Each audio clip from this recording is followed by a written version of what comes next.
정부의 기초연금 도입 방안이 발표된 이후 기초연금 제도 그 방안의 타당성을 놓고 찬반 양론이 거세게 이제 제기되고 있는데요. 그 정부의 기초연금 도입 방안은 정부가 세금으로 운영하는 기초연금과 국민연금 가입자가 10년 이상 성실하게 보험료를 냈을 때 받을 수 있는 국민연금을 국민연금 가입 기간에 연동시켜서 국민연금 가입 기간이 12년 이상 증가할 때마다 기초연금을 차등 지급한다는 안인데요. 최하 월 10만 원에서부터 최대 월 20만 원을 지급하는 게 정부가 발표한 기초연금의 핵심 내용입니다. 이러한 내용에 대해서 두 제도를 연계 운영할 필요성에 대해서 적지 않은 공감대가 있음에도 불구하고 또 연계 운영함에 따라 불가피하게 파생될 부작용에 대한 지적도 적지 않은 것 같습니다.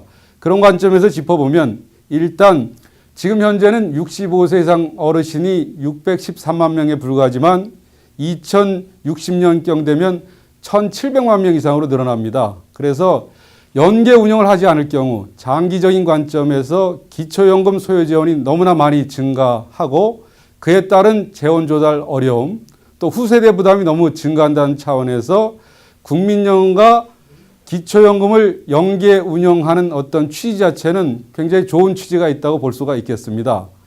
단 국민연금은 본인이 성실하게 보험료를 10년 이상 납부해야 받을 수 있는 제도인 반면 기초연금은 정부가 세금을 걷어서 전체 65세 이상 노인 소득 하위 70%에게 지급하다 보니 자칫 기초연금과 국민연금의 연계 운영이 취약계층들의 국민연금 성실가입 유인을 저해할 요인들이 좀 강하게 있을 수 있다는 지적은 귀담아 담아야 될 것 같습니다.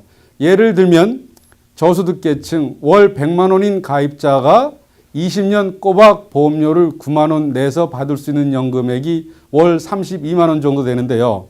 국민연금이 전혀 없다고 했을 때 한 사람이 받을 수 있는 최대 기초연금이 20만 원이고 부부 두 사람이 같이 받았을 때는 월 40만 원인데 20% 감액해서 월 32만 원을 받을 수 있습니다. 그래서 국민연금이 하나도 없을 경우 부부 기준으로 세금으로 월 32만 원을 받을 수 있는 반면에 국민연금에 대해서는 20만 원을 꼬박 월 100만 원인 가입자가 내야 받을 수 있는 금액하고 똑같아진다는 면에서 자칫 연계 운영이 취약계층의 국민연금 참여 유인을 저해할 요인이 좀 많습니다.